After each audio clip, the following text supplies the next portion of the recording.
এক বছর কানেবা cat food খাওয়ানোর পরে আপনাদের সাথে আমি আজকে একটা রিভিউ শেয়ার করব। হ্যালো এভরিওয়ান, ইটস মি গুচের আম্মু। চলে আসলাম আদিবাস ক্যাট ফ্যামিলি থেকে ছোট একটি ব্লগ নিয়ে।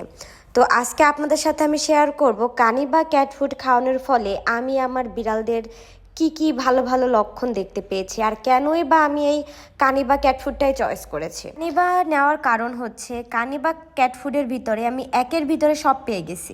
একের ভিতরে সব পাওয়ার কথা বলার কারণ হচ্ছে এর ভিতরে কি নাই, এর ভিতরে আপনারা পেয়ে যাবেন ভিটামিন, পেয়ে যাবেন ইভেন আপনার বিড়ালের যে ফার পরে ওটাও কমে যাবে, আপনার বিড়ালের হেলথ বেড়ে যাবে, আপনার বিড়ালের খাওয়ার রুচি বেড়ে যাবে। আপনারা এতে পেয়ে যাচ্ছেন ওমেগা 3 থেকে শুরু করে ওমেগা 6, ওমেগা 9 পর্যন্ত।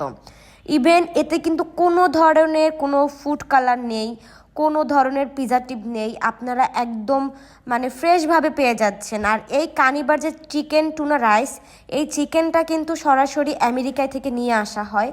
তো আমি আসি এখন যে এই ক্যাট ফুড খাওয়ানোর ফলে আমি আমার বিড়ালদের কী কী উন্নতি পাইছি। আলহামদুলিল্লাহ, আমি কিন্তু দীর্ঘ 1 বছর পরে খাওয়ানোর পরে একটা রিভিউ দিচ্ছি। আমার বিড়ালের প্রচুর লোম পড়তো। আগে আমি অনেক সস্তা সস্তা ক্যাট ফুড খাওয়াইছি, সস্তা বলতে বাজারে যেটা চিনতাম ওইটাই খাওয়াইতাম।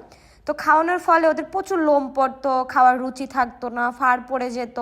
হ্যাঁ, কীরকম একটা ওদের যে লোম থাকে না, লোমটা ঝলমলে ছিল না, মনে হতো শুষ্ক শুষ্ক রুক্ষতা, এরকম একটা বিষয়। তখন থেকে আমি দেখলাম যে বাজারে কানিবা ক্যাট ফুড আসছে, এইটা যখন আমি স্যাম্পল নিয়ে আসছিলাম, স্যাম্পল খাওয়ানোর ফলে দেখলাম যে না, আমার বিড়ালের কোনো ভমিটিং হচ্ছে না, আমার বিড়ালের পেট খারাপ হচ্ছে না, পটি জাস্ট নর্মাল, সব কিছু ওকে। তো আমি কেনই কানিবা ক্যাট ফুড খাওয়াবো না?